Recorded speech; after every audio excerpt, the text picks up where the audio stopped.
to this ninth episode of Social Science for Social Life.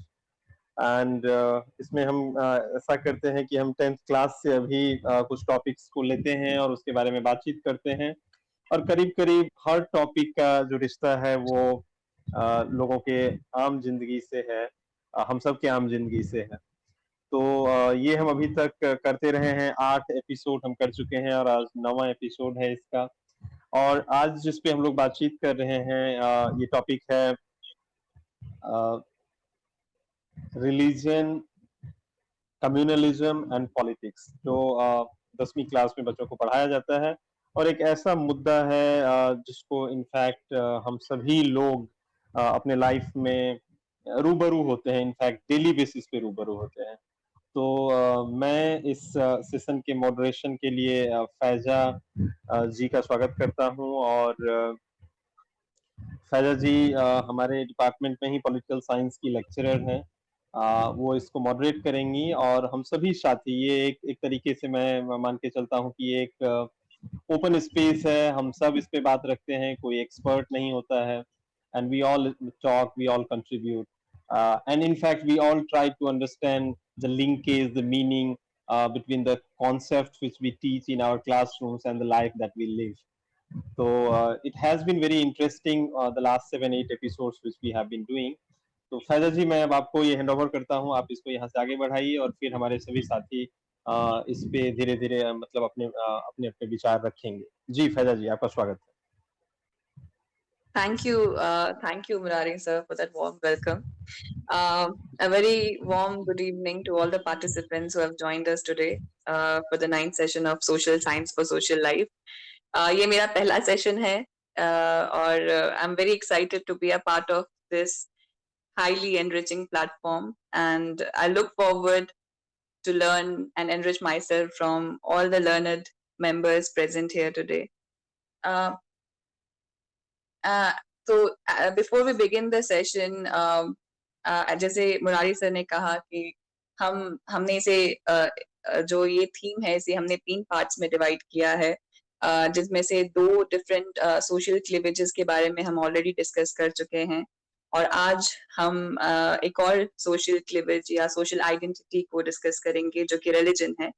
तो आज का जो टॉपिक है that is religion, communalism and politics. तो जैसे कि हम सब जानते हैं कि India is a country of diversity with multitude of ethnicities, religion, caste, class, gender etcetera. और ये जितने भी अलग अलग सोशल क्लीवेजेस हैं ये सब पॉलिटिक्स के साथ इंटरैक्ट करते हैं रोजमर्रा की जिंदगी में। और आज हम ये बात करेंगे, इससे पहले हम पिछले सेशंस में बात कर चुके हैं कि किस तरह से जेंडर जो है वो पॉलिटिक्स में किस तरह से एक्सप्रेस होता है, या फिर कास्ट जो है एक अनदर बहुत इंपॉर्टेंट सोशल आइडेंटिटी है, वो पॉलिटिक्स में किस तरह से एक्सप्रेस होता है। और आज के सेशन में हम बात करेंगे किस तरह से रिलीजन जो है अगेन पॉजिटिव वे में और नेगेटिव वे में पॉलिटिक्स में किस तरह से एक्सप्रेस होता है। So, as Murari sir said earlier, that I'm no expert, and I think we all here are from different disciplines, and the idea is to bring different disciplines together for an enriching discourse on the subject, जो कि फिर हमारे classes में भी further reflect करेगा। तो अगर हम इस रिलेशनशिप की बात करें जो रिलीजन और पॉलिटिक्स का रिलेशनशिप है और किस तरह से रिलीजन पॉलिटिक्स को इन्फ्लुएंस करता है या पॉलिटिक्स रिलीजन को इन्फ्लुएंस करता है, तो अगर हम रिलीजन किस तरह से पॉलिटिक्स को इन्फ्लुएंस करता है इसकी बात करें तो एक बहुत ही इम्पोर्टेंट जो आइडिया है जो कि सेक्युलरिज्म है, जिसमें अलग अलग पॉलिटिकल थिंकर्स ने इसके ऊपर बात की है। तो गांधी जी का जो आइडिया था about the relationship between religion and politics, वो एक बहुत ही पॉजिटिव रिलेशनशिप समझते थे उसे। वो पॉलिटिक्स में स्पिरिचुअलाइजेशन को लाने की कोशिश कर रहे थे और उनका ये मानना था कि रिलीजन जो है वो पॉलिटिक्स से कभी भी अलग नहीं किया जा सकता है। तो ये एक बहुत ही पॉजिटिव आइडिया हुआ कि किस तरह से रिलीजन जो है हमारे पॉलिटिक्स को इन्फ्लुएंस कर सकता है। उनका ये भी कहना था कि जो रिलीजन है अक्रॉस रिलीजन, उनका किसी एक पर्टिकुलर रिलीजन की तरफ इशारा नहीं था। वो ये कह रहे थे कि जितने भी अलग-अलग रिलीजन हैं, उन सब में कुछ ना कुछ कॉमन एथिकल वैल्यूज होते हैं या कॉमन मॉरल वैल्यूज होते हैं जो हमारे रहन-सहन को डिफाइन करते हैं या हमारी सोसाइटी के साथ के इंटरैक्शन को डिफाइन करते हैं। तो ये जो कॉमन एथिकल वैल्यूज हैं या कॉमन मॉरल वैल्यूज हैं, इनको इनके थ्रू हम किस तरह से पॉलिटिक्स में हम अपने आप को एक्सप्रेस कर सकते हैं, किस तरह से हम पॉलिटिक्स में अपने इन सब आइडेंटिटीज को एक्सप्रेस कर सकते हैं। तो ये तो एक बहुत ही पॉजिटिव तरीका हुआ रिलीजन का जो पॉलिटिक्स के ऊपर इन्फ्लुएंस है। लेकिन एट द सेम टाइम जैसा कि हम सब जानते हैं और मुरारी सर ने भी कहा कि अगेन हर एक जो फिनोमिना है उसके अलग-अलग पहलू होते हैं, जहाँ पॉजिटिव है वहाँ नेगेटिव भी है। तो जैसे कि हमारे टॉपिक में बताया गया है, कम्युनलिज्म जो है, कम्युनलिज्म एक बहुत ही अगेन एक बहुत ही नेगेटिव कॉनोटेशन है अबाउट रिलीजन इन्फ्लुएंसिंग पॉलिटिक्स। तो कम्युनलिज्म जो अराइज होता है, it arises from the idea कि एक पर्टिकुलर रिलीजन जो है अगर हम उसे सुपीरियर माने ओवर अनदर रिलीजन, तो तब ये भावना अ, आ जाती है, कम्युनलिज्म की भावना आ जाती है। या फिर किसी तरह का पार्टिजानशिप जब होता है एक रिलीजन की तरफ, या फिर एक रिलीजन को दूसरे रिलीजन के अगेंस्ट पिट किया जाता है, तब कम्युनलिज्म अराइज होता है। और कम्युनलिज्म जो है वो अगेन अलग-अलग वेज में एक्सप्रेस होता है। एवरीडे लाइफ में भी आप अगर देखेंगे कभी, तो हो सकता है each one of us might have also experienced communalism in one form or the other. तो इस पे भी हम बात करते हैं and I think this is again a very interesting idea, क्योंकि जब हम इन डिफरेंट सोशल क्लीवेजेस की बात करते हैं, अलग अलग आइडेंटिटीज की बात करते हैं, और वो हमारे पॉलिटिक्स को कैसे इन्फॉर्म करते हैं, जब हम उसकी बात करते हैं, तो I think it is very important to take an idea from all the people around, क्योंकि we all come from different cultures and different background, and considering the diversity that we have amongst ourselves, हम सबका एक अलग-अलग experience होगा when it comes to the idea of religion influencing politics. तो मैं चाहूंगी कि आप लोग भी स्टेप इन करें और अपने अपने एक्सपीरियंसेस को शेयर करें, या फिर what is your take on how religion influences politics, because again again it is a very personal, it might be very personal, it might be very public as well. So I would like to uh, uh, request the participants to step in and जी, talk about जी, it. जी। Thank you Faizal ji. हाँ, हमारे साथ काफ़ी सारे friends हैं। Alok, I am trying for long कि आप स्पीकर रिक्वेस्ट को एक्सेप्ट कीजिए और आप बोलिए, आपका ये एक तरीके से डोमेन है। और बाकी भी श्याम जी, आपके उसमें कुछ टेक्निकल प्रॉब्लम है। हम इधर से भी रिक्वेस्ट कर रहे हैं तो आप नहीं उसको एक्सेप्ट कर पा रहे हैं, और आपका जो रिक्वेस्ट आता है उसको हम यहाँ से अप्रूव नहीं कर पाते हैं। मे बी कि शायद आपको ये करना होगा, आई मीन हाँ, अब आपका स्पीकर राइट आ गया है, so like you can speak Shyam.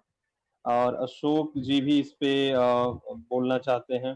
तो मैं लाइक थोड़ा सा एक दो लाइन और कुछ कहूंगा। तो इसमें बहुत इंटरेस्टिंगली इनफैक्ट 10th क्लास की किताब में बातचीत की गई है कि धर्म और राजनीति का आपस में कोई बहुत प्रॉब्लम नहीं है, वो रहे तो रहे, लेकिन जब कोई कम्युनिटी धर्म को आधार मान लेता है कम्युनल मोबिलाइजेशन के लिए, कि हम एक साथ इकट्ठे इसलिए हैं क्योंकि हमारा धर्म एक है, तो वहां से एक्चुअली शुरू हो जाता है। बहुत इंटरेस्टिंगली इसमें बताया गया है एक्चुअली कि कैसे हमारे डेली लाइफ्स के जो कुछ बिलीव्स हैं रिलीजन को लेकर के, और खास करके जो स्टीरियोटाइप्स हैं कि हमारा धर्म सर्वश्रेष्ठ है और दूसरे का धर्म ठीक नहीं है, वो सबऑर्डिनेट है या कमजोर है। ये जो हम एक एक तरीके से बिलीफ को मतलब रखते हैं अपने अंदर, तो that is somewhere the beginning होती है कम्युनलिज्म की, जो अलग अलग सर्कमस्टेंसेज में जैसे जैसे उसको मौका मिलता है, तो जब एक तो ये बिलीफ होना चाहिए कि my religion is like superior than the religion of others, तो ये जो एक बिलीफ है इसको मान के चल सकते हैं कि this is the seed of the communalism, जो धर्म के आधार पे जो राजनीति है होता है उसका। Then the second stage is कि जो ये बिलीफ रखता है वो जब इसको प्रूफ करने की भी कोशिश में लग जाता है, और उसके लिए वो लोगों को जमा करने लगता है, पॉलिटिकल मोबिलाइजेशन शुरू हो जाता है धार्मिक नाम पे। कि एक तो था कि बिलीफ था कि हम ऐसा मान रहे हैं, और दूसरा है कि सिर्फ मान नहीं रहे हैं, we are going to prove this. और प्रूफ करने के लिए पावर चाहिए होता है, and power comes through politics. तो फिर पॉलिटिकल मोबिलाइजेशन जो है वो शुरू हो जाता है इसके आसपास। तो जो तीसरा इसका एस्पेक्ट है कि जब पॉलिटिकल मोबिलाइजेशन होता है और फिर एक पर्टिकुलर जो ग्रुप होता है वो पावर में आ जाता है, and then they enforce that this particular religion is superior than other religion, and sometimes it takes very ugly form, जहाँ पे लोगों की जान भी जाती है, कम्युनल वायलेंस होता है। मेरे ख्याल से जो साउथ ईस्ट एशिया है वो इसका एक बहुत बड़ा शिकार रहा है, including India, Pakistan, Bangladesh, Myanmar, and most of the south east Asian countries. तो this is something very problematic which we all are thinking. तो अब हमारे पास काफी सारे इनफैक्ट एक्सपर्ट्स हैं इस मुद्दे पर जो बोल सकते हैं। अशोक, आप कुछ कहना चाहते हैं? तब तक मैं आलोक को फिर से इनवाइट करता हूँ, और रोहित को भी। सर आप आलोक हाँ जी स्पीकर हो गए थे? हाँ हो गए। तो आलोक हाँ जी अगर शुरू कर रहे हैं तो उसके बाद करते हैं हाँ, बात। ठीक है थोड़ा ठीक सा है। एक्चुअली क्या है कि बीइंग मैथमेटिक्स टीचर जो 10वीं के अंदर जो है हाँ उससे थोड़ा हाँ, सा दूर हूँ। तो बाकी एक अच्छा। बारी समझ में आ जाएगा कि 10th के अंदर क्या पढ़ाया जा रहा है, हाँ, तो यही जो उसके जो बाद मैंने बात अभी करें। बात बताई आपको ना, वो पूरे मतलब एक्चुअली यही बात वहां लिखी हुई है। हाँ तो बाकी स्पीकर्स, क्योंकि सभी हाँ हाँ स्पीकर्स जो है लगभग टीचर्स हैं, तो मैं हाँ। एक रिक्वेस्ट करूंगा कि हम लोग हम्म एक्चुअली क्या कर सकते हैं जब हम अपने क्लासरूम में जाए। मैं यहाँ हम्म इंटरडिसिप्लिनरी अप्रोच की बात कर रहा हूँ कि मैथमेटिक्स का टीचर जब क्लास में जाएगा हम्म। तो वो क्या कर सकता है कि वो उस एसएसटी के उस टॉपिक को भी अपने मैथमेटिक्स के साथ रिलेट कर सके। तो थोड़ा सा हम इन बातों को लेकर भी चलेंगे। फिलहाल I would like to listen, और उसके बाद अगर कुछ खास बोलने के लिए होएगा तो I will request you. Sure sure sure. जो ये आलोक, हम लोग वेट कर रहे हैं आपसे सुनने का।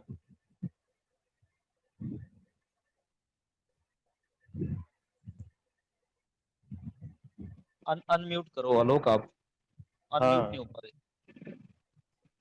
अच्छा अच्छा अच्छा। श्याम, आप कुछ कहना चाहते हैं तब तक?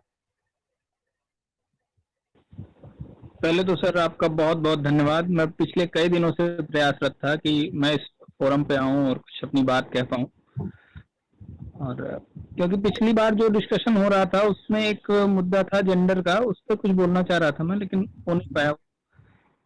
आज जी। जो धर्म मतलब रिलीजन हमारा टॉपिक है, सर एक बार टॉपिक प्लीज।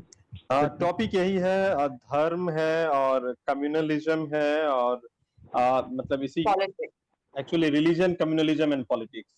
हाँ सर, देखिए हमारे यहाँ जो धर्म रहा है, जो जिस देश से हम हैं, भारत से अगर हम शुरू करें तो क्योंकि मैं संस्कृत का शिक्षक हूँ और साथ में यूपीएससी की तैयारी कर रहा हूँ, तो मुझे लगता है कि जो धर्म धारण करने से है कि वो प्रत्येक व्यक्ति का अपना अपना एंगल है, उससे वो जो रिलीजन वर्ड है वो अलग है और धर्म अलग है। तो हमें शायद रिलीजन पढ़ना है, धर्म नहीं पढ़ना। Okay okay. और जब मॉडर्न हिस्ट्री में जहाँ से मतलब हम अगर जो हमारे स्वतंत्रता आंदोलन में गांधी जी से जो चैप्टर ये शुरू होता है वो शायद गांधी जी से शुरू होता है। इसमें गांधी जी की बात आती है, और वो खिलाफत आंदोलन में जब राजनीति को मिक्स करते हैं और जहाँ जिन्ना साहब उन्हें मना करते हैं कि कृपया राजनीति और धर्म को मिक्स न करें, वहां से बिल्कुल। जी जी, सही कह रहे हैं श्याम, जो सारा खतरा उसी का है, मिक्स होने का, धर्म और राजनीति का। लेकिन ऐसा हो रहा है, खूब हो रहा है ना? दरअसल सर धर्म जो है वो श्रद्धा का विषय है। रिलीजन जो है, जो व्यक्ति जब हम कहीं पे अपनी श्रद्धा रखते हैं तो हम ये मानते हैं कि जिस चीज को हम मान रहे हैं उसे दूसरे भी माने, श्रद्धा ये होती है। और रिलीजन में लोगों की श्रद्धा होती है। पॉलिटिक्स श्रद्धा का विषय नहीं है, पॉलिटिक्स सुधार का विषय है। Politics right. हम क्या हो रहा है और क्या और बेहतर कर सकते हैं, इस विषय में आगे बढ़ने का प्रयास है पॉलिटिक्स। और धर्म हम जहाँ पे अपनी श्रद्धा से जाते हैं वो विषय है। बिल्कुल, बिल्कुल। आलोक, तो आप अनम्यूट कर पाएंगे हम? आलोक?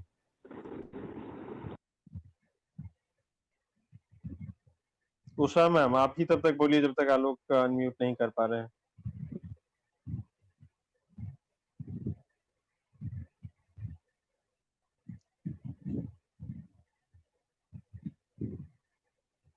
उषा मैम, आप सुन पा रही हैं?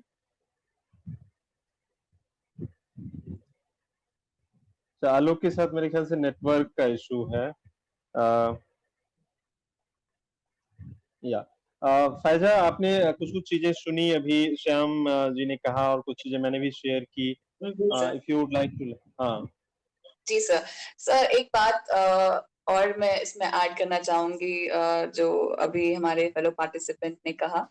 आई थिंक ये जो डिफरेंट सोशल क्लीवेजेस की जब हम बात करते हैं, तो इन सब में एक बाइंडिंग थ्रेड, अगर आप देखें, एक बाइंडिंग लॉजिक रहता है, चाहे हम कम्युनलिज्म की बात करें या फिर हम अगर कास्ट इशू की बात करें या फिर जेंडर डिस्क्रिमिनेशन की बात करें। सोशल डाइवर्सिटी से खतरा नहीं है हमें। सोशल डाइवर्सिटी एक बहुत ही खूबसूरत चीज है, लेकिन जब उस डाइवर्सिटी में हम किसी एक पर्टिकुलर आइडेंटिटी को वैल्यू देने लगते हैं ओवर अनदर आइडेंटिटी, तब खतरा पैदा होता है। जब हम एक पर्टिकुलर आइडेंटिटी को सुपीरियर मानते हैं ओवर अनदर आइडेंटिटी। तो मैं पर्सनली, क्योंकि मेरे जितने भी स्टूडेंट्स हैं वो सभी यंग गर्ल्स हैं, again they are young teenagers. तो मैंने ये चीज देखा है कि उनमें अलग अलग आइडेंटिटीज को लेकर एक बहुत ही नैरो अंडरस्टैंडिंग है, जिसे मैं कोशिश करती हूँ दूर करने की। तो जैसे कलर का डिस्क्रिमिनेशन है, रेस जो है, अगर उसको हम देखें तो अगेन हमारे कलर्स का डिफरेंट होना, किसी का येलो स्किन टोन होना, किसी का फेयर स्किन टोन होना, किसी का डार्क स्किन टोन होना, इसमें कोई ना तो बेहतरी है ना खराबी है। अगर हम इसमें कोई वैल्यू एसोसिएट करते हैं तो प्रॉब्लम है, otherwise it is very fine. Nature में आप देखिए, they are different colours. Nature में फ्लावर्स देखिए आप, या फिर if you look around, there are so many different colours, और उन कलर्स में हम कोई हायरार्की क्रिएट नहीं करते हैं। तो why do we create that kind of hierarchy when it comes to caste, और when it comes to gender, और when it comes to religion? तो एक वैल्यू एसोसिएट करना, दैट इज प्रॉब्लमैटिक। नेशनलिज्म में भी, हाइपर नेशनलिज्म की जब हम बात करते हैं, तो तब भी यही दिक्कत आती है जब हम कहते हैं कि this particular country superior to another country. तो आई थिंक अगर आप ह्यूमैनिटी, एक बेसिक ह्यूमैनिटी को आप एक अंडरलाइन प्रिंसिपल की तरह देखें, और उसे पहले अपनी आइडेंटिटी की तरह देखें, और उसके बाद आप फर्दर आइडेंटिटीज को जो है उससे रिलेट करें, तो I think we can have a more coexisting space and more एक बहुत ही बेहतर स्पेस हम क्रिएट कर सकते हैं अपने समाज में। Very interesting. मुरारी जी, हाँ जी, मेरी जी। सेटिंग थोड़ी गड़बड़ थी पहले, चलो ये ठीक किया है। हाँ, मुझे ये कहना था कि आपने एक तो टॉपिक बहुत बढ़िया लिया है, और साथ में जब हम एज ए टीचर इस मुद्दे पे बात करते हैं तो हमारी रिस्पॉन्सिबिलिटी और ज़्यादा महत्वपूर्ण हो जाती है। और आज के सिनेरियो में जब हम देखते हैं कि हिंदू खतरे में है, हिंदुत्व या ये खतरे में है, या किसी धर्म को लेके जरूरत से ज्यादा स्ट्रेस दिया जाता है, तो जो दूसरे धर्म है वो इनसिक्योर फील करते हैं, उनके लोगों में असुरक्षा की भावना आ जाती है, वो चाहे बच्चा हो या बड़ा हो।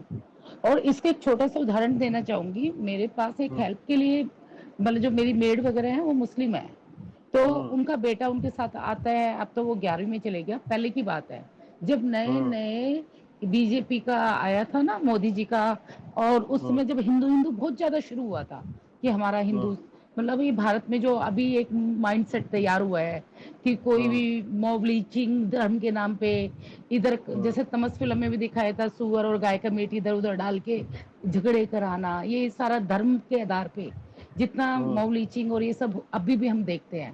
तो ये एक, मैंने इस बच्चे की सोच एकदम से, वो मेरे पास पढ़ता था कि हेल्प ले लेता था जब कुछ समझ नहीं आती थी, तो बातों बातों में कहा हमें अगर कोई मारेगा तो हम भी मार काट कर देंगे। वो बच्चा 9th का बच्चा था, पर क्योंकि मेरे पास था और मेरे सामने स्टेटमेंट दी उस बच्चे ने, तो मैंने बोला, उसको पूछा, क्वेश्चन किया कि तुम्हारे मन में ये विचार क्यों आया? तो उसने कहा कि जब हमें मारेंगे तो हम क्या देखते रहेंगे, हमारी बहन पे हाथ, मतलब उनको कोई पहले से जो ट्रेनिंग दी गई या समझाया गया कि तुम्हारी बहन बेटी के साथ होगा तो तुम भी मत छोड़ना। तो मैंने कहा एक बंदा गलत करेगा फिर तुम गलत करोगे तो रुकेगा कहाँ? और तुमने सोचा उसका बहन का क्या भाई रोल है? बहन तो उसमें है ही नहीं, ना इसकी बहन ना उसकी बहन। तो उसके माइंड में इतना चेंज आया, कहते हैं ये तो कभी सोचा ही नहीं, मतलब घर में उधर भी मस्जिद में भी। और उसका मम्मी ने आके बताया कि उसने मस्जिद में ये बात बोली कि हम लोग ऐसा नहीं करेंगे। तो मैं ये कहना चाह रही थी यहाँ पे थोड़ा सा उदाहरण देके कि घरों से ही ये चीजें बनती हैं और डेवलप होती हैं। स्कूलों में तो देखो हम लोगों की कोशिश होती है बहुतों की कि न्यूट्रल रहें और हमारे लिए सब बराबर है, पर फैमिली के अंदर और समाज के अंदर सिनेरियो जो होता है वो बहुत बड़ा रोल अदा करता है, जिसको हम निग्लेक्ट नहीं कर सकते धर्म के नाम पे। कि अगर पूजा पाठ का है, अभी कोई आचरण की बात है, संविधान कहता है सब बराबर है। अभी छोटा सा उदाहरण देती हूँ, मैं नाम नहीं लूंगी, किसी स्कूल में हवन हो रहा है तो ये संस्थाएं जो हैं सरकारी संस्थाएं ये परमिशन नहीं देती हैं, पर जब कोई नमाज से रिलेटेड या कोई अपने ईद से रिलेटेड करेगा तो उस समय तकलीफ हो जाएगी दूसरे धर्म को, या ईसाई या पारसी या सिख। तो यहाँ ये सोचने का विषय है कि जो राइट आप खुद चाह रहे हैं क्या आप दूसरे को दे रहे हैं? क्वेश्चन ये है कि उसी कंट्री में, मैं बुरा तो कुछ भी कभी नहीं होता अच्छी भावना से जब किया जाता है। अगर आपके मन में अच्छी इंटेंशन है तो आप गलत कर भी नहीं सकते। लेकिन धर्म की, जैसे कार्ल मार्क्स ने कहा है, धर्म अफीम का नशा है। ये हमें देखने को मिलता है कि जैसे अभी कोरोना चल रहा था, कुंभ का मेला, कावड़, मतलब लोग डेल्टा से जूझ रहे हैं इंटरनेशनल लेवल पे, और हमारा भारत मतलब धर्म के नाम पे क्या किसी व्यक्ति से धर्म खतरे में पड़ सकता है? मेरा ये भी क्वेश्चन है, कैसे खतरे में पड़ सकता है? अगर हम अपनी वैल्यूज को, और हम सबके साथ, जो मैं अपने लिए चाहती हूँ मुरारी जी से, अगर मैं भी मुरारी जी के लिए वही काम करती हूँ तो कैसे खतरा पड़ सकता है? मेरा क्वेश्चन ये है कि मेरा सामने वाला व्यक्ति, मैं उसको अच्छा अगर सब तरह से अटेंड करूंगी तो मुझे नहीं लगता धर्म बीच में है कहीं। धर्म अपनी अपनी आस्था के साथ है। आप नमाज करो, रोजे रखो, व्रत करो, पूर्णमासी का करो, दिवाली पे करो, राखी पे करो, मतलब आप पारसी है या अपना क्रिश्चियन है, आप जीसस मैरी को मानो, मतलब ये इंडिविजुअली एक व्यक्तिगत एक चार दीवारी जो होती है ना अपनी फैमिली की या अपने समाज की, उसके अंदर एंजॉय करो ना, कौन मना करता है? क्योंकि उसमें आप हमें गेस्ट की तरह बुलाओ, हम भी एंजॉय करेंगे, है ना? उसमें तो सौहार्द वाली बात आ जाती है। लेकिन आप ये कहते हो, अभी मेरे बहुत सारे ग्रुप्स हैं उसमें इस तरह के आते हैं कि देखो तालिबान बन जाएगा भारत। ऐसे लगता है ये हिंदी साहित्य का परिपक्व लोगों के ग्रुप में चल रही है चर्चा। मैं बोलूंगी नहीं, उसमें मंत्री जी भी है, कैबिनेट मंत्री उस ग्रुप में। मैं इतनी मतलब अपनी रिएक्शन करना चाह रही थी, मैं कहा ये उल्टा पड़ जाएगा, ये मेरी भावना को तो समझेगी नहीं। लेकिन ये जो हिंदुत्व का नशा दिया हुआ ना इंटेलेक्चुअल को भी, चाहे जेएनयू की यूनिवर्सिटी हो या दिल्ली यूनिवर्सिटी हो, यहाँ पे भी पल रही हैं ये चीजें। आप देखिए आजकल, है ना? जी, तो इस चीज पे सोचने का विषय है, क्योंकि क्लासरूम तक भी जाता है बच्चों के साथ। हाँ, हाँ, ठीक है, thank you, thank you. Ashok, आप कुछ कहना चाह रहे हैं? हाँ हाँ, मैं एक्चुअली पता क्या हुआ, जब मैं सुन रहा हूँ सारी बातें, हम्म, तो जो मुझे समझ में आ रहा है कि ऐसा होता क्यों होगा, पता नहीं मैं ठीक हूँ कि नहीं हूँ। जैसे अभी हम रिसेंट जो चल रहा है वो अफगानिस्तान का एग्जांपल है हमारे पास। तो अभी बहुत से लोग आप ट्विटर पे देख रहे होंगे कि जो लोग इंडिया के अंदर ये बात कर रहे हैं, मतलब कि कुछ गलत होने वाला है, even they are supporting Taliban in Afghanistan. तो मतलब एक तरफ तो जब जब आपके साथ जो है वो कुछ डिस्क्रिमिनेशंस होते हैं तो आप लोगों को लगता है कि नहीं ये गलत है, लेकिन दूसरी तरफ जो है आप उसी तरह की रिलीजियस, उसी तरह की एक्टिविटीज जो एक्सट्रीमिस्ट एक्टिविटीज हैं आप उनको सपोर्ट कर देते हैं। तो मुझे लगता है कि एक्चुअल में जो जो धर्म रहे होंगे उनका तो बेसिक जो आइडिया था वो तो अच्छी मॉरल वैल्यूज को डेवलप करना रहा होगा। मुझे नहीं लगता कि किसी धर्म में कभी ये पढ़ाया गया होगा कि चलो किसी को मार देते हैं, किसी के साथ लिंचिंग करते हैं या किसी को कहीं से निकाल देते हैं। लेकिन यहाँ पर जो मुझे खतरा है वो लगता है जैसे पहचान का इशू ज्यादा है ना, ये आइडेंटिटी का इशू ज्यादा है। पता कैसे चलेगा मैं कौन हूँ, और राइट, मेरी राइट। ताकत कैसे दिखेगी कि मैं ताकतवर हूँ। तो ताकत हुँ, पहचान, जब आइडेंटिटी जो है उसके साथ जो क्राइसिस है, वो क्राइसिस हमारे साथ जुड़ जाते हैं, तो हम अपनी आइडेंटिटी को मतलब बाय हुक और क्रुक बिल्ड करने की कोशिश कर रहे हैं, और ये पूरी दुनिया में चल रहा है। इंडिया के अंदर ही हुँ, ऐसा नहीं है, इवन कि हम देखें ये पूरी दुनिया के अंदर चल रहा है। म्यांमार के अंदर बुद्धिस्ट कहे जाने वाले लोग, जो शांति प्रिय हुँ, लोग हैं, वो हुँ, लोग भी कम्युनल हो रहे हैं। अफगानिस्तान हुँ, के अंदर क्या चल रहा है, इंडिया के अंदर भी चल रहा है, इवन के नेपाल के अंदर भी फ्रिंज एलिमेंट्स जो है वो डेवलप हो रहे हैं। तो ये सारा हुँ, क्राइसिस मुझे लगता है वो आइडेंटिटी का है। और हुँ, जिसको ये लगता है कि हमारी पहचान कैसे बनेगी, तो उस हुँ, पहचान के चक्कर में वो सारी तरीके ढूंढ रहे हैं कि लोग हमें पहचानने लग जाएं, ताकि पता लगे कि ये हुँ, सुपीरियर है। अदरवाइज अगर हम देखेंगे तो सभी धर्मों में लगभग लगभग इंसानियत का पाठ पढ़ाया गया है।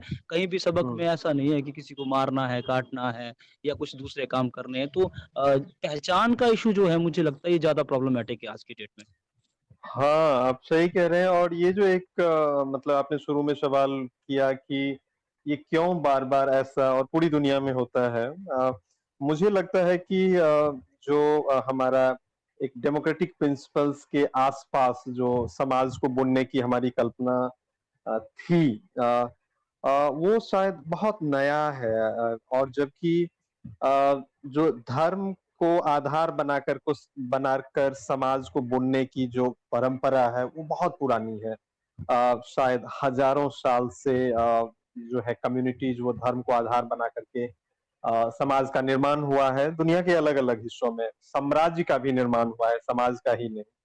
तो मुझे लगता है कि बार-बार आज के टाइम में भी उसपे लौट जाना, रिटर्न हो जाना बहुत कन्वीनिएंट होता है और हम बहुत इफेक्टिवली अपने स्कूलों के ज़रिए और अपने तमाम साधनों के ज़रिए लोगों को यह नहीं कह पाए हैं, यह भरोसा नहीं दे पाए हैं कि लोकतांत्रिक सिद्धांतों के आधार पर जो बनाया गया समाज होगा, वह भी आपको उतना ही सुरक्षा देगा, वह भी आपको उतना ही प्रतिष्ठा देगा, आगे बढ़ने का मौका देगा। यह जो मतलब कहानी है, ये हम शायद बहुत कन्विंसिंगली बहुत ताकतपूर्ण तरीके से नहीं कह पाए हैं। आप देखिए जब मैं या हम में से कोई भी एक सोशल साइंस का टीचर क्लास में पढ़ाता रहता है, तो बच्चे कैसे सोते रहते हैं। उसके दूसरी तरफ जब कोई एक धार्मिक व्यक्ति मंदिर या मस्जिद में अपनी बातें कहता रहता है, तो कैसे हजारों हजार की भीड़ वहां पे जमा होती है या जब वो टीवी पे कहता रहता है तो कैसे लाखों लोग उसको सुनते रहते हैं। तो आई थिंक ये जो एक काउंटर नैरेटिव एक तो बहुत नया है, ये जो पूरा आइडिया है डेमोक्रेटिक प्रिंसिपल का, सेकुलर स्टेट का और उसको कहने के लिए भी जो लोग हैं ना वो शायद जिस ताकत के साथ उनको ये कहना चाहिए था कि ये जो हम एक डेमोक्रेटिक प्रिंसिपल्स के आसपास एक नया सपना समाज का बुन रहे हैं, ये बेहतर है। वो शायद बहुत कन्विंसिंगली नहीं कह पाए और मुझे लगता है कि यह एक बहुत बड़ी वजह है कि क्यों बार-बार लोग सब कुछ समझते हुए भी कि धर्म के आधार पर जो समाज का या राजनीति का बुनियाद है, वो खतरनाक है। उस पे बार-बार लौटते हैं, ऐसा मुझे लगता है। तो क्या मैं इसमें मतलब क्या हम ये कह सकते हैं कि जो लोग मतलब आज डेमोक्रेटिक प्रिंसिपल्स की हम लोग जो बात कर रहे हैं, और हमारे हुँ, जैसे हजारों करोड़ों लोग जो है पूरी दुनिया के अंदर एक डेमोक्रेटिक सिस्टम को सेटअप करने की कोशिश कर रहे हैं, और इवन के ताना बाना कई सौ सालों से बुना भी जा रहा है कि डेमोक्रेटिक सिस्टम जो है वो उतना ही सुरक्षित समाज जो है मुहैया करवा सकता है। तो क्या हुँ, इसमें ये भी हो सकता है कि भाई जिसमें जिस माहौल में हम पले बड़े हैं, और हमारी जो हुँ, बेसिक ट्रेनिंग है, एक्चुअली जो बेसिक सोशल ट्रेनिंग है जो हमने समाज में ली है, वो इतनी हुँ, हावी है, उसकी वो इतनी डीप रूटेड है कि हम लोग डेमोक्रेटिक होने के बावजूद भी हम उन धारणाओं को और वो जो प्रेजुडिसेस कहें या मुझे शब्द सही शब्द समझ में नहीं आ रहा है, वो इतना हावी हम्म है कि हम लोग वहां तक पहुंचकर भी एक्चुअल में वहीं पीछे फंसे हुए हैं, और जो कि हमें कहीं ना कहीं इफेक्टिवली जो है अपनी बातों को रखने का मौका या फिर तरीका नहीं सुझा पा रहा है कि हम लोगों को ये विश्वास दिला सकें कि डेमोक्रेटिक सिस्टम जो है वो ज्यादा बेहतर, ज्यादा सुरक्षित हो सकता है इंसान के लिए। हाँ, मुझे ऐसा ही लगता है कि हम उसको बहुत पावरफुल तरीके से कम्युनिकेट नहीं कर पाए हैं। अदरवाइज दुनिया उदाहरण से भरा हुआ है कि धर्म के आधार पे बना हुआ जो समाज या राज्य है वो किस तरीके से डिस्क्रिमिनेटरी है, कितना हिंसा से भरा हुआ है। इनफैक्ट हमारे इस किताब में भी चर्चा की गई है जो टू नेशन थ्योरी जिन्ना साहब की थी कि भाई दो धर्म के लोग एक साथ रह ही नहीं सकते हैं। वो कैसे बांग्लादेश के बनने के साथ ही उनका थ्योरी धाराशायी हो गया कि भाई एक धर्म के लोग भी एक साथ नहीं रह सकते हैं, लैंग्वेज भी इंपॉर्टेंट आइडेंटिटी का आधार बन सकता है। तो तमाम दुनिया भर से एग्जाम्पल है कि जहाँ पे रिलीजियस ग्रुप ने शासन करना शुरू हो, चाहे वो कोई सा भी धर्म हो, वो हिंसा से, डिस्क्रिमिनेशन से भरा हुआ है। एंड स्टिल मतलब मुझे लगता है कि जो डेमोक्रेटिक प्रिंसिपल्स जो अपारेंटली ऐसा कम से कम दिखता है कि हम सबको फ्रीडम इंश्योर करता है, डिग्निटी इंश्योर करता है, इक्वालिटी की बात करता है, इंश्योर करता है या नहीं ये तो नहीं कहा जा सकता है, लेकिन बात करता है। तो we have failed to communicate somewhere, I feel about this.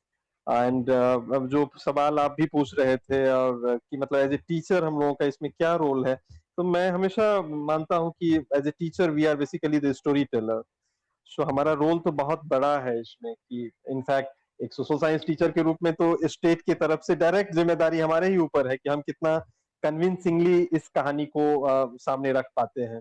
And in fact हम सब की है, क्योंकि इसी डेमोक्रेटिक स्टेट को हम सब रिप्रेजेंट करते हैं जब हम अपने स्कूलों में होते हैं।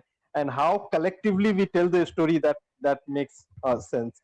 सो उसमें हिंदी के टीचर का भी, उसमें इंग्लिश के टीचर का भी, उसमें मैथमेटिक्स के टीचर का भी, वो अगर बार बार राम और समीर का ही एग्जाम्पल देता रहेगा तो शायद वो मतलब एक मैथमेटिक्स टीचर का मैं उदाहरण दे रहा हूँ, तो शायद वो एक एक पर्टिकुलर कल्चरल डोमिनेशंस को प्रमोट करता रहता है। अगर उसके एग्जाम्पल्स देने में उसके लैंग्वेज में इस तरीके के टर्म होंगे जो एक तरीके से रिप्रेजेंट करता है अलग अलग कम्युनिटी को या सेकुलर आइडेंटिटी को, तो वो भी एक तरीके से एक सेकुलर स्टेट को बढ़ावा देने में अपना योगदान दे रहा है।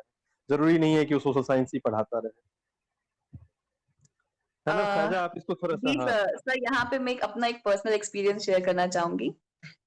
Actually, I would not like to name the organization, मगर I was working in one organization as a researcher, और वहां पर हम एक बुक प्रिपेयर कर रहे थे ऑन पॉक्सो के ऊपर एक छोटा सा बुकलेट प्रिपेयर कर रहे थे जो हम बच्चों में अलग अलग स्कूल के स्टूडेंट्स के साथ उनको डिस्ट्रीब्यूट करेंगे ताकि उन्हें एक अंडरस्टैंडिंग हो कि उनके लिए किस किस तरह के लॉज हैं in case of sexual abuse या सेक्सुअल वायलेंस। तो उसमें मतलब मैं ये कहना चाह रही हूँ कि ये जो आइडियोलॉजी है ये या फिर कम्युनलिज्म की जो भावना है ये परमिएट कैसे होती है अलग अलग इंस्टीट्यूशनल स्ट्रक्चर्स के थ्रू।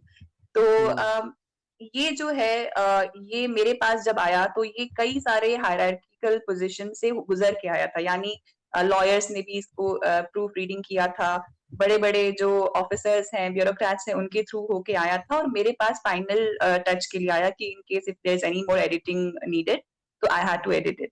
तो उसमें जब मैंने देखा पॉक्सो में तो उसमें उन्होंने एक तरह का एक पिक्टोरियल डिस्क्रिप्शन था जिसमें उन्होंने एक तरह से दिखाया कि जो परपेट्रेटर है, जो सेक्सुअल अब्यूजर है, वो मेल भी हो सकता है, फीमेल भी हो सकता है, ये एक जेंडर न्यूट्रल लॉ है, और उसका एक पिक्टोरियल डिस्क्रिप्शन दिया उन्होंने। लेकिन जो पिक्चर था वो बहुत मुझे हैरान किया उस पिक्चर ने, क्योंकि वो पिक्चर जो था एक बहुत ही विजिबली एक पर्टिकुलर आइडेंटिटी के रिलीजियस आइडेंटिटी को दिखा रहा था। जो अब्यूजर है वो एक पर्टिकुलर रिलीजियस आइडेंटिटी से बिलोंग करता है। अब आप सोचिए जैसे ये एक बहुत ही गवर्नमेंट का एक बहुत इंपॉर्टेंट ऑर्गेनाइजेशन था जहां से ये बुकलेट आनी थी, और अगर ये पॉइंट आउट नहीं करती तो शायद ये डिस्ट्रीब्यूट भी हो जाता, बच्चों के पास भी चला जाता, गवर्नमेंट स्कूल्स में भी आ जाता। तो मुझे बहुत हैरानी हुई कि किस तरह से एजुकेटेड लोग भी इस तरह के जो प्रेजुडिसेस हैं या फिर इस तरह का एक पार्टिजानशिप जो है उसको एडवोकेट करते हैं और उसको बढ़ावा भी देते हैं।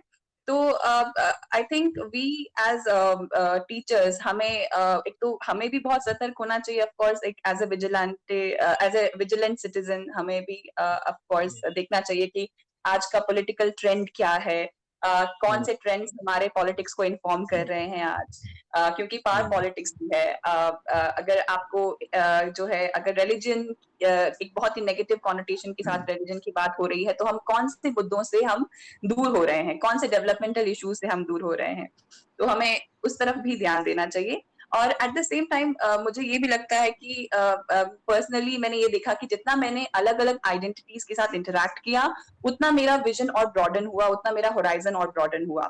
चाहे हमारे अलग अलग प्रेजुडिसेस होते हैं, जैसे नॉर्थ इंडियंस को हो सकता है साउथ इंडियंस के लिए अलग अलग प्रेजुडिसेस हैं, या फिर यू नो अलग अलग रीजनल प्रेजुडिसेस, एथनिसिटी से रिलेटेड प्रेजुडिसेस होते हैं, जेंडर रिलेटेड प्रेजुडिसेस भी होते हैं, ट्रांसजेंडर्स के अगेंस्ट भी बहुत सारे बायसेस हैं, क्वेयर जो ग्रुप्स हैं उनके अगेंस्ट बहुत सारे बायसेस हैं। तो जितना आप इंटरैक्ट करते हैं अलग अलग सोशल आइडेंटिटीज के साथ, उतना आपका विजन और ब्रॉडन होता है, उतना विजन आपका और होराइजन जो है वो और ब्रॉडन होता है। तो ये जितने भी हमने क्लीवेजेस की बात की, चाहे कास्ट क्लीवेज है, चाहे जेंडर क्लीवेज है, इनमें जितना हम सोशल इंटरेक्शन बढ़ाएंगे इतने अलग अलग आइडेंटिटीज के साथ, उतना हमारा होराइजन ब्रॉडन होगा और उतना हमारा पर्सपेक्टिव जो है वो नैरो नहीं रहेगा। तो मुझे पर्सनली ये लगता है कि हमें अपने रोजमर्रा की जिंदगी में भी इसको प्रैक्टिस करना चाहिए। आपके कितने दिस फ्रेंड्स इज हैं जो अलग अलग आइडेंटिटीज से हैं, यू नो, दिस इज तो उसे भी हमें फैंटास्टिक। हाँ फायजा, आपने ये जी बिल्कुल सही कहा। इनफैक्ट मुझे लगता है कि किताब पढ़ने से जो हमारा स्टीरियोटाइप है वो बहुत ज्यादा चैलेंज नहीं हो पाता है। मतलब हमें जो एक ब्रॉडर होराइजन की आप बात कर रही हैं, वो वाकई तभी बन पाता है, हो पाता है, जब हम अलग अलग कम्युनिटीज से, अलग अलग आइडेंटिटी के लोगों से इंटरेक्ट करते हैं, इंगेज होते हैं। यू नो, इंटरेक्शन ये नहीं कि कहीं रास्ते में चलते फिरते मिल गए और कुछ बात कर ली। खास करके ऐसे इंटरेक्शन जिसमें हम इंगेज होते हैं, पढ़ाई लिखाई के सिलसिले में या काम के सिलसिले में, तो that helps a lot in questioning, challenging our own assumptions, our own stereotypes, our own beliefs. तो ये आपने बिल्कुल सही कहा, इसका बहुत बड़ा रोल है मेरे ख्याल से उसको चैलेंज करने में।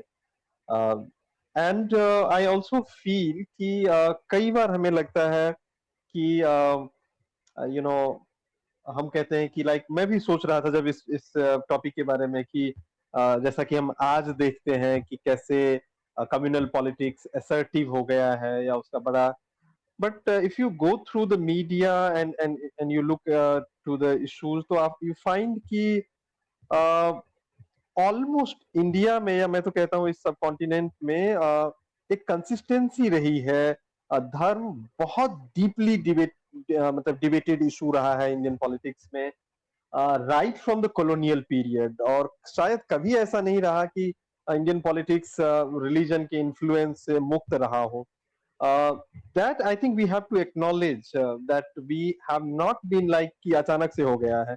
It has been the part, and we met the most unfortunate consequences of this religious politics in 1947 in the form of partition. तो हमारा एक तरीके से मान के चल सकते हैं हमें विरासत में मिला हुआ है ये, एंड इट्स नॉट कि अचानक हो गया है सब कुछ, that we have to acknowledge. And इस सिलसिले में मैं कुछ दिन पहले प्रोफेसर प्रताप भानु मेहता को सुन रहा था। he was also sharing this thing that we cannot see it in isolation कि अचानक से सारी चीजें हो गई है। एंड आई मीन जो हमारे यहाँ पार्टिसिपेंट्स हैं वो उनको कभी सुन सकते हैं, is a fantastic political scientist at this moment of time in India. और इसमें से कोई अपना ऐड करना चाहते हैं, बोलना चाहते हैं, आप स्पीकर राइट के लिए बोल सकते हैं। तनुजा जी कोई हैं जो रिक्वेस्ट? जी जी सर, बहुत अच्छा सेशन जा रहा है। ऑलमोस्ट चीज़ें आप सभी ने कवर किया है। एक दो पॉइंट मुझे बहुत अच्छे लगे और उसमें से है जैसे हम पावर की बात करते हैं, और जैसे अभी सर ने भी बताया था, जैसे अशोक सर ने शेयर किया था कि आइडेंटिफिकेशन के लिए हमें ये सबसे ईजीएस्ट वे लगता है। अगर हम पावर की भी बात करें, पॉलिटिक्स की भी बात करें, तो उसमें भी जो भी लीडर्स होते हैं उनको एक वोट बैंक के रूप में मिल जाता है, और हम तो वो इसी के प्रोसेस से लोगों को जो है मिसलीड करते हैं। तो उनके लिए एक ईज़ी प्रोसेस हो जाता है, एक ईज़ी टारगेट हो जाता है कि धर्म के बिहाफ़ पे किसी को भी बहला लेना। और अगर हम बात की जाए, जैसे अभी सर आपने बात किया था इंडिया के पार्टीशन से लेके, लेकिन उससे पहले अगर हम उससे भी पहले फॉरेन कल्चर में भी बात करें, यूरोप में भी बात करें, तो वहाँ पर भी जो है पॉप के अधीन रहता था, जो धर्म के अधीन रहता था सब कुछ। और पॉलिटिक्स जो लीडरशिप थी, फॉलोअर्स थे, वो धर्म के ही पास थे, जहाँ तक मुझे समझ में आता है। और जब पावर और पॉलिटिक्स अलग हुआ, और तो उसके बाद जो है पॉलिटिकल लोगों ने भी सोचा कि जो हमारा धर्म है वो पावर गेन करने का, फॉलोअर्स गेन करने का सबसे ईज़ीएस्ट वे है, और उनको जो है इस तरह से लिया गया है। तो इसी तरह से ये बहुत सेंसिटिव इशू है। हम अपना देखते हैं, क्योंकि ये धर्म हमारे रूट्स में बसता है, तो हम लोग जब हमारी अपब्रिंगिंग होती है, तो जिस धर्म में हम पैदा होते हैं उसी के अकॉर्डिंग होती है। फिर बाय द टाइम जब हम एजुकेशन गेन करते हैं और देखते हैं, या फिर जैसे अभी फैज़ा मैम ने भी बात किया, हम दूसरे आइडेंटिटी के लोगों से जो है इंटरैक्ट करते हैं, तो हमारा पर्सपेक्टिव थोड़ा ब्रॉडन होता है।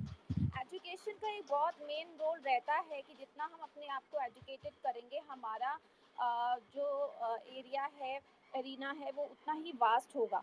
अब जो लोग एजुकेटेड नहीं हो पाते, वो वही कंजर्वेटिव होके रह जाते हैं, और वही जो है पॉलिटिकल लोगों के झांसे में फंस जाते हैं, और वो फिर जो है हमें ये जो हमारा एम है कि हम फुली डेमोक्रेटिक रिपब्लिक के रास्ते पे चल सकें, तो उसमें थोड़ा-सा ऑब्लिगेशंस लाते हैं। Thank you sir.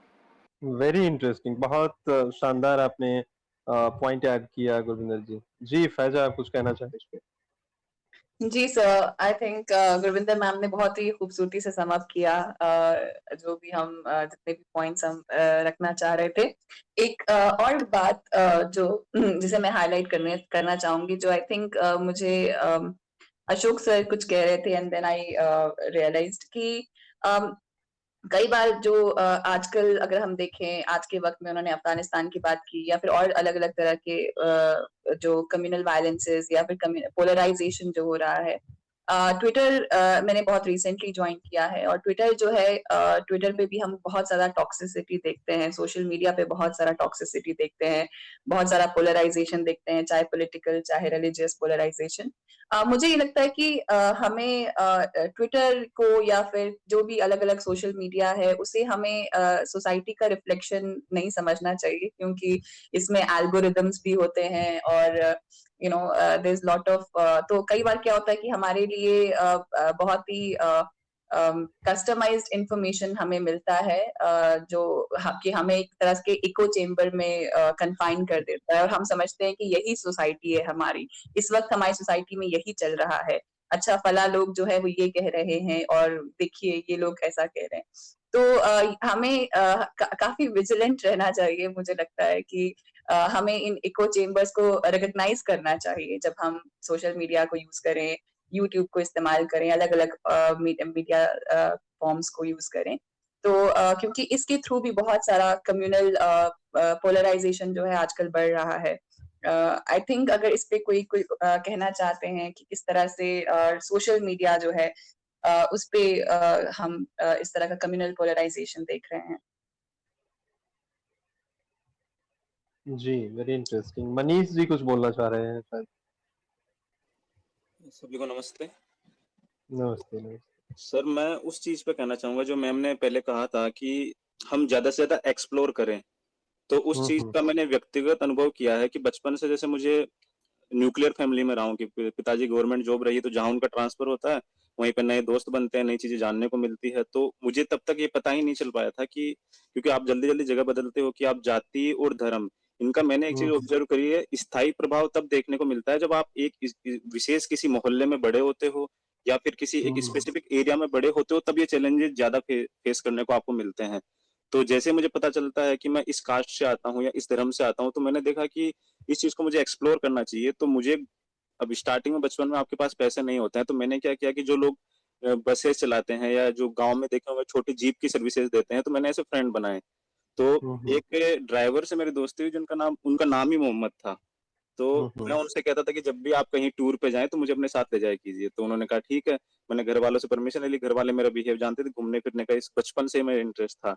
तो उनके साथ चल के मैं इतना इन्वॉल्व हुआ कि मुझे पता चला कि वो मंगलवार का फास्ट रखते हैं। तो मैंने उनसे कहा कि आप जब ये आपके अंदर ये चीज़ कैसे है? जबकि वो एक ड्राइवर कम्युनिकेशन मतलब कम्युनिटी से था, प्लस में उसका इतना मतलब पढ़ा-लिखा उतना नहीं था, फिर भी मतलब वो दूसरे रिलीजन का फास्ट रख रहा था। तो उन्होंने कुछ जवाब नहीं दिया मुझे। तो वो उस चीज़ का उन्होंने जवाब नहीं दिया। तो मैंने कहा कि अब आप मुझे अपने धर्म के बारे में कुछ बता सकते हैं तो आप मुझे लेके चलिए। तो अब नॉर्मली हम बच्चे छोटे होते हैं तो जब घर से मंदिरों में जाते हैं तो हम झुककर दहलीज पर ऐसे अपना सर झुकाते हैं। तो वो मुझे वहाँ पे दरगाह पे लेके गए और क्योंकि रूटीन में मंदिर जाने की आदत थी तो मैं दरगाह पर जैसे ही वहाँ एंटर करता हूँ मैं झुक गया वहाँ पे दहलीज पे। तो वहाँ 3-4 लोग बैठे थे तो उन्होंने मुझे बुला लिया कि तुम्हारा नाम क्या है? तो मैंने कहा कि मेरा नाम मनीष कुमार है। तो उन्होंने उन्होंने मुझे कुछ नहीं कहा और उसके बाद मैं रेगुलर हर वीक वहाँ जाता था और उनकी चीज़ों में इन्वॉल्व होता था, उन चीज़ों में पार्टिसिपेट करता था।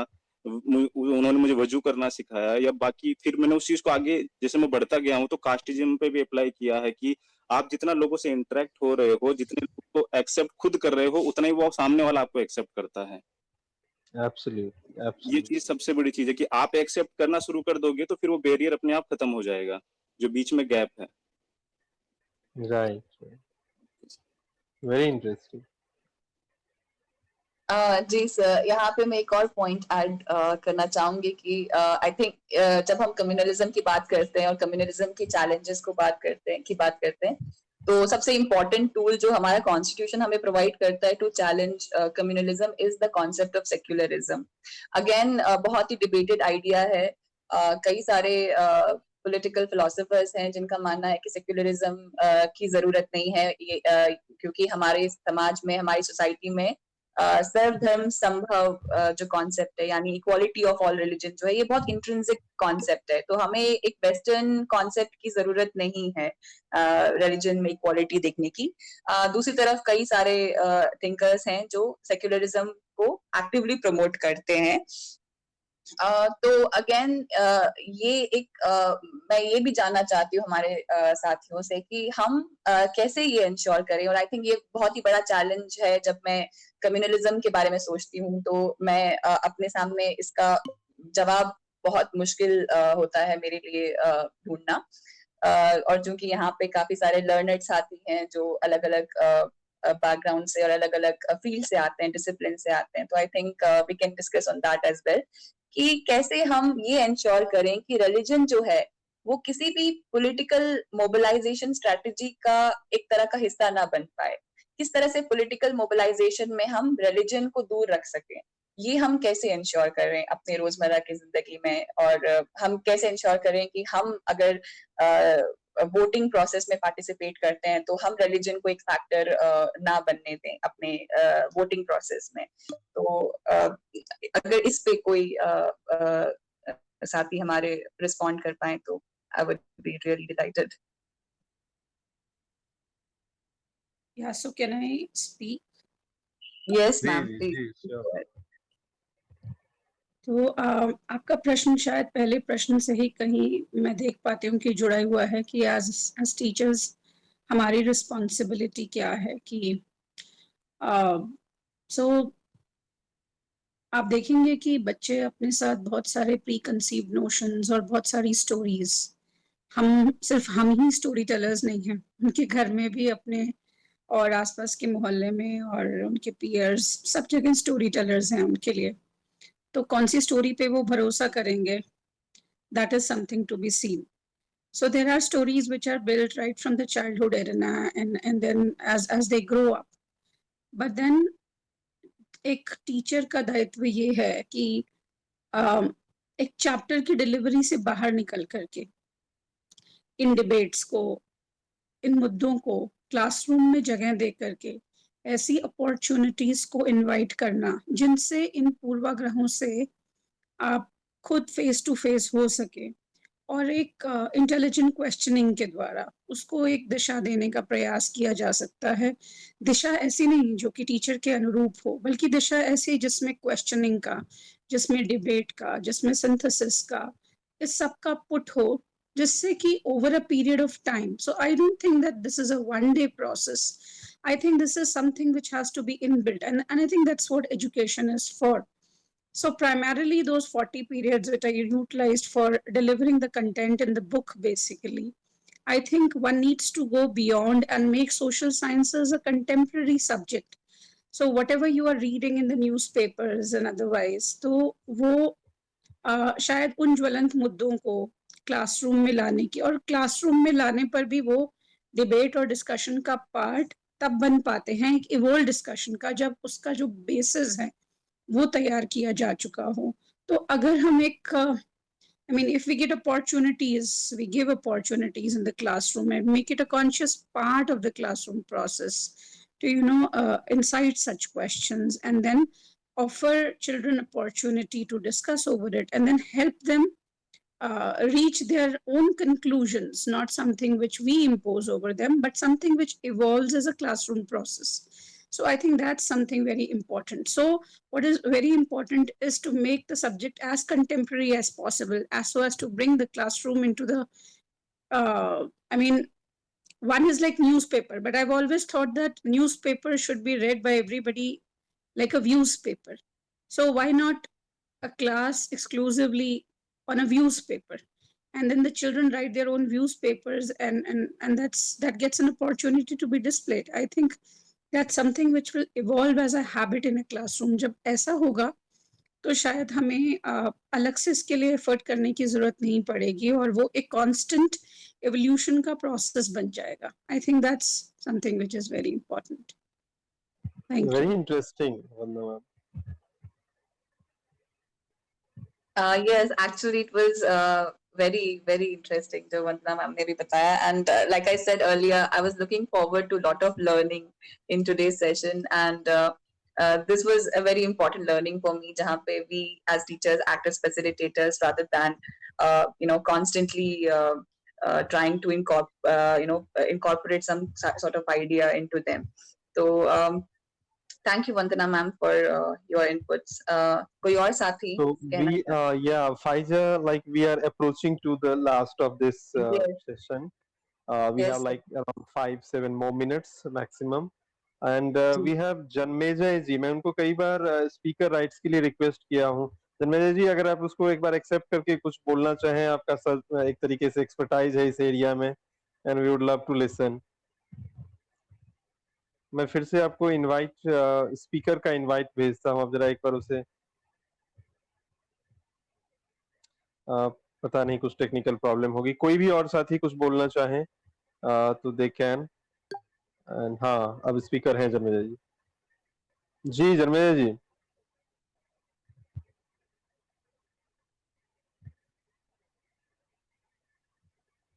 अच्छा, आई थिंक टेक्निकल इश्यूज हैं उनके साथ. अशोक, आप कुछ ऐड करना चाहते हैं?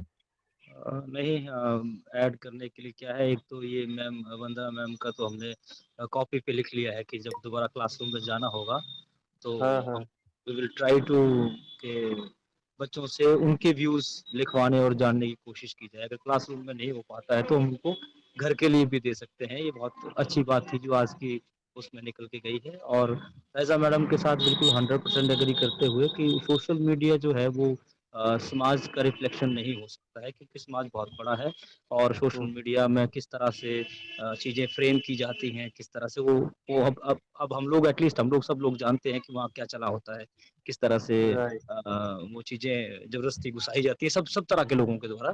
तो वो उनके बात से एग्री करते हैं कि वो समाज का आईना नहीं हो सकता है. और रही बात एज ए टीचर, जब एज मैथमेटिक्स टीचर मैं क्लासरूम के अंदर जाऊं तो एटलीस्ट मैं देखूं कि मेरा क्लासरूम कितना इंक्लूसिव है इन टर्म्स ऑफ रिलीजन और किस किस तरह के बच्चे हैं. तो मुझे कम से कम मेरी जिस ट्रेनिंग से मैं होकर आया हूं, क्योंकि स्कूल में तो हम कम रहे हैं, हमें समाज ने ज़्यादा सिखाया है, तो वो कहीं ना कहीं हमारे ऊपर हावी है. तो जब हम एग्जाम्पल्स सिलेक्ट करें पढ़ाते समय तो वो इंक्लूसिव होने चाहिए. तो और जब तक वो एग्जाम्पल डॉक्टर लड़का ही बनेगा और टीचर लड़की ही बनेगी तो जेंडर वाइज रहेगा हमेशा से ही. तो जब हम रोल प्ले की बात कर रहे हैं तो इंजीनियर भी लड़की बनाई जा सकती है। उसी तरह से रिलीजियस बेसिस पर भी हम बहुत अच्छे एग्जांपल्स जो हैं वो दे सकते हैं। तो और अच्छे क्या है कि अभी कहीं मैं कुछ पढ़ रहा था कि हमारे पास एग्जांपल्स अच्छे एग्जांपल्स थोड़े कम हैं, लेकिन ऐसा नहीं कि इतने कम है कि ढूंढे ना जा सकें। तो हम लोग अगर अच्छे एग्जांपल्स ढूंढने करेंगे और दुनिया भर में बहुत सारे अच्छे एग्जांपल्स हैं, अगर हम उन्हें ढूंढने की कोशिश करें, इकट्ठे रखने की कोशिश करें और उसको उन स्टोरीज को बच्चों के साथ शेयर करें, तो हम उन्हें ये यकीन दिला सकते हैं कि इन सब चीजों से हटकर भी बहुत सुंदर दुनिया जो है वो हो सकती है। फैंटास्टिक। मुरारी जी, इसमें एक और ऐड करना था मुझे। हाँ, इसमें जैसे अभी कोरोना के टाइम पर हमने देखा कि गुरुद्वारे में भी और जो हमारे मुस्लिम साथी हैं, उन सब ने मिलके जंग लड़ी, चाहे वो खाने के रूप में या अपना उषा मैम प्लाज्मा। आपकी आवाज इको हो रही है। ओके। अब ये हाँ हेलो, ठीक है। अब सही है? अब ठीक है। हाँ, तो इसमें एक करंट उदाहरण बच्चों ने जो खुद ने भी देखा है, जो हम क्लासरूम में प्रेजेंट कर सकते हैं कि किस तरह से ऑक्सीजन के सिलेंडर गुरुद्वारों में भी लगाए गए और काफी कैंप टाइप से लगाया गया, खाने का इंतजाम मिलके पूरे समाज ने किया। उसमें कोई कम्युनिटी या धर्म के बीच में दीवार नहीं बन पाई। मानवता उसमें सबसे ज्यादा देखने को मिली कि हर वर्ग लोगों की जान बचाने के लिए लगे हुए थे। तो ये क्लासरूम के लिए बहुत अच्छा उदाहरण है, जो बच्चों का अपना अनुभव भी शामिल है उसमें, वो किसी भी धर्म से जुड़ा हो जाए।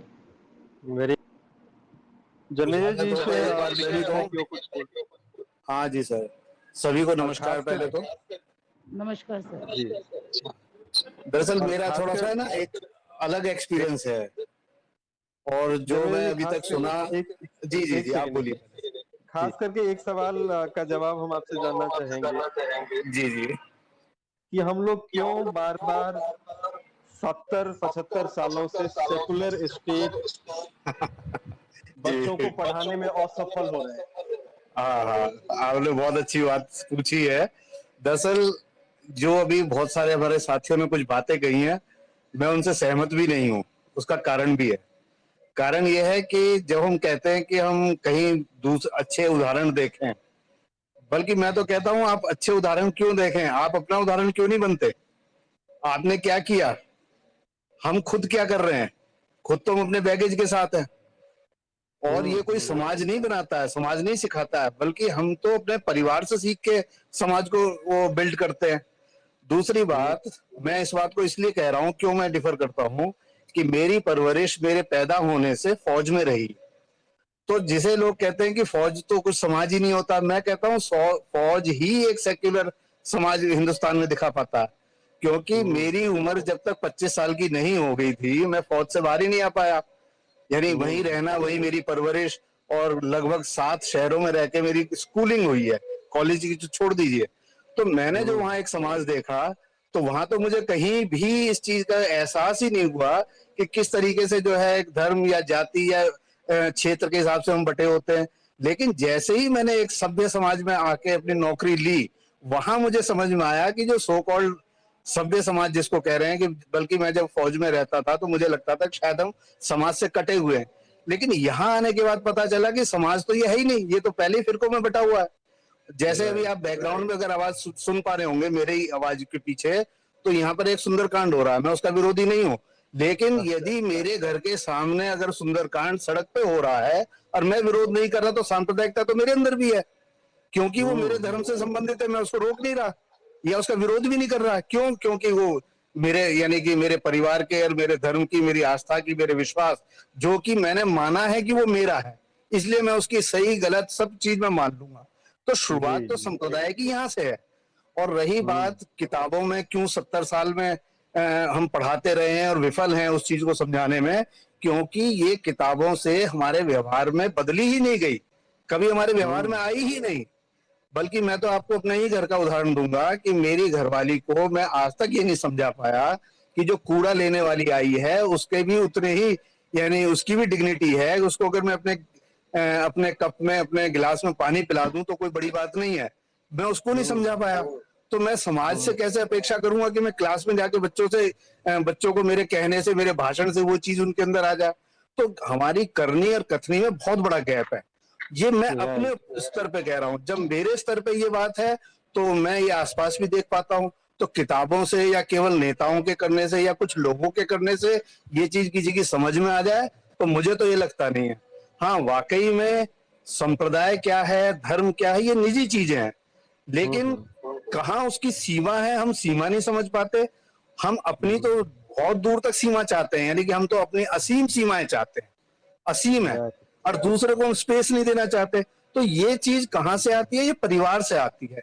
ये जो स्कूल है या समाज है, ये तो सेकेंडरी चीज है, लेकिन परिवार के अंदर वो चीजें हैं या नहीं है, तो वो चीज बच्चा घर से भी लेके आता है। और यहाँ एज ए टीचर तो मैं बाद में हूँ, मैं भी तो इस समाज से निकल के आया हूँ, तो मैं अपना बैगेज लेके आया हूँ। तो वही चीजें मैं बच्चों को करूंगा, चाहे वो किताब में मैंने, चाहे उसकी परिभाषाएं बहुत अच्छी अच्छी रट ली है, मैंने पीएचडी कर ली है, लेकिन वास्तव में जो व्यवहार कर रहा हूँ असली पीएचडी तो वो है। तो मेरा तो कहना, सबमिशन मेरा यही है, और हो सकता है कि आप सहमत हो या ना हो, लेकिन मेरे विचार तो बिल्कुल इस मामले में यही है। जी, बहुत सब जी, बहुत सारा थैंक यू धर्मेंद्र जी। और मैं लास्ट में एक चीज सिर्फ ऐड करूंगा और फिर मैं फैजाज से रिक्वेस्ट करूंगा कि वो इसको सम अप कर दें कि हम जिन देशों को देखते हैं जहाँ पे धर्म का प्रभाव कम हुआ, सेकुलर स्टेट बना है, मुझे वहां लगता है, ये एक बहुत रिसेंट समझ है मेरी, मैं नहीं समझता था पहले इसको, कि वहां पे जो सेकुलर स्टेट ने लोगों से प्रॉमिस किया लाइफ को लेकर के, समाज को लेकर के जो सपने दिखाए, सिक्योरिटी का, इन तमाम चीजों का, वो एक ऐसा सिस्टम डेवलप कर पाए जहां पे ये मामला खत्म हो गया कि ये भाग्य में लिखा था। मतलब वो बहुत हद तक शिक्षा, नौकरी, स्वास्थ्य, इन तमाम व्यवस्थाओं को दुरुस्त कर पाए, खास करके स्कैंडिनेवियाई कंट्रीज की अगर हम बात करें तो काफी हद तक लोग इस डर से बाहर आ पाए। इसका मतलब एक फिलोसफर है शोपेनहावर, उन्होंने भी जबरदस्त तरीके से एनालिसिस किया है कि धर्म की गिरफ्त में हम बेसिकली डर की वजह से रहते हैं। तो जिस समाज में जितना ज्यादा डर व्याप्त रहेगा, धर्म का उतना ही ज्यादा प्रभाव बना हुआ रहेगा। और जहां कहीं पे भी हम वैसा, मतलब हमने सेकुलर स्टेट तो बना लिया, लेकिन हम ऐसा सिस्टम डेवलप नहीं कर पाए कि आज भी लोग अस्पतालों की कमी के कारण मतलब बीमार होते हैं तो बच नहीं पाते हैं, तो धर्म ही वहां पे भी मतलब सहारा बन के आता है कि चलो भाग्य में लिखा था। गिर जाते हैं छोटे छोटे उसमें, मान लीजिए हाथ पैर टूट गए, जान चली गई, या नौकरी नहीं मिल रहा है, तो चलो अभी भाग्य में नहीं लिखा है, लोग पूजा पाठ घर में करवा लेते हैं कि समय ठीक होगा तब मिल जाएगा। तो तमाम विपरीत परिस्थितियों में भी आज जहां पे जाके लोगों को थोड़ा सा आसरा मिलता है, वो धर्म दे रहा है। हाँ बिल्कुल सर, एक चीज मैं ऐड करना चाहूंगा, जो आपने बताया कि धर्म वास्तव में जहां पर लास्ट रिसोर्ट लगता है कि ये लास्ट में हमारा जो है सहारा बनेगा, आखिरी सहारा यही है, तो वहां तो हमें यही चीज महसूस होती है। लेकिन जहां का आपने उदाहरण दिया, आवाज आ रही है मेरी? जी जी जी। जहां का आपने उदाहरण दिया, ज्यादातर वो क्षेत्र हैं, वो इलाके हैं, वो देश हैं जहां पर बहुत ज्यादा, आप जिसको कहते हैं कि एक हेट्रोजीनियस समाज नहीं है धर्म के मामले में। वहां एक या दो धर्म के तो आपको लोग मिलेंगे, और वहां ये बड़े आसानी से हो भी सकता है। लेकिन मुसीबत, समस्या वहां आती है जहां पर मल्टीपल विश्वासों के लोग रहते हों। उसके ऐतिहासिक कारण भी हो सकते हैं और तात्कालिक कारण भी हो सकते हैं, लेकिन जहां पर पावर स्ट्रगल इसके साथ जुड़ जाता है, तो धर्म एक टूल की तरह काम करता है वहां पे, क्योंकि धर्म के नाम पर मोबिलाइज करना, लोगों को उकसाना सबसे आसान है, क्योंकि ये धर्म एक ऐसा प्रश्न है जिसमें आपको अगर उत्तर नहीं भी दिया जाए तो भी उसके ऊपर कोई क्वेश्चन नहीं है। तो कहीं ना कहीं इस भावना की वजह से ये ऐसे भारत जैसे समाज में, या ऐसे जहां मल्टीलिंगुअल या मल्टी विश्वास के लोग रहते हैं, वहां इस चीज का पालन करना और उसके जिसको हम कहते हैं कि भाई एक संभाव वाली स्थिति आ जाए, तो वहां पर पॉलिटिक्स की वजह से, यानी पॉलिटिक्स का मतलब यहाँ पर इसको शक्ति संतुलन की वजह से या शक्ति की इच्छा की वजह से, जिसको हम लोकतंत्र का भी कारण कह सकते हैं कि लोकतंत्र में किसको मिलेगा, शासन किसके पास होगा, जिसके पास ज्यादा वो होंगे, ज्यादा मत होंगे। तो कहीं ना कहीं ये उसको प्रेरित करता है धर्म को टूल के रूप में इस्तेमाल करने के लिए। तो आपकी बात बिल्कुल सही है, लेकिन थोड़ा सा मुझे लगता है कि ये और इसमें एड ऑन करके देखा जाए। जी हाँ, तो मैं मॉडिफाई करता हूँ। मैं आप जो कह रहे थे ये हेलो, हाँ, हाँ, कि आई मीन मैं ऐसा कहने वाला था कि अगर स्टेट एक फुल प्रूफ सिस्टम दे तो एक उम्मीद जताई जा सकती है कि लोग सेकुलर कॉन्सेप्ट्स में ज्यादा भरोसा दिखाएंगे। लेकिन जो आपने कहा कि पावर पॉलिटिक्स का भी अपना एक आयाम है वो, और वो शायद इसका इस्तेमाल करता रहेगा, बट स्टिल मतलब एक सपना देखा जा सकता है, लेकिन उसका एक शर्त ये होगा कि स्टेट एक फुल प्रूफ सिस्टम डेवलप करे जहाँ पे लोग उसमें विश्वास कर सकें और वो लास्ट रिसोर्ट के रूप में बार बार धर्म पे ही वापस नहीं जाए। तो आई थिंक ऐसा मुद्दा है जिसपे सैकड़ों वर्षों से बहस होता रहा है, यूनिवर्सिटीज में अलग से डिपार्टमेंट्स बने हुए हैं, हम लोग इसको 1 घंटे में ही निपटा रहे हैं, बहुत सारे आयाम हैं जिसको हम नहीं छू सकते हैं। फैजा, आप इसको सम अप कर सकते हैं, हम लोगों ने 1 घंटा इसमें लगाया है। जी sir, thank you Murari sir and Ajay sir. तो जैसे कि I think this was a very enriching session for me, क्योंकि I have a lot of takeaways from today's session. I think जैसे वंदना मैम ने जो बताया कि व्यूज बोर्ड जो है बच्चों के लिए, उसे हम किस तरह से इनकॉर्पोरेट करें अपने एवरीडे टीचिंग एक्टिविटीज में, या फिर अजय सर ने किस तरह से कहा कि एक इंट्रिंसिक चेंज हमें अपने अंदर पर्सनल लेवल पे लाना होगा, जिसको हम फिर रेप्लिकेट कर सकते हैं into the society as well. So I would like to, I think we all are taking more questions away with us than we have answers, magar which is good kyunki we will try to explore them in our own respective lives. इसी के साथ I would like to thank Murari sir for giving me this opportunity to moderate today's session. I was very nervous because this was my first session as a moderator. I would also like to thank Rohit sir क्योंकि उन्होंने मुझे introduce किया इस platform से, and I think this is such a brilliant platform where we all people coming from different disciplines are engaging in these discourses, जो कि बहुत important discourses हैं, ये सिर्फ textbook तक महदूद नहीं है, it has larger ramifications, and I hope we can take away all these learnings into our respective classrooms as well. With that, I would like to thank everyone.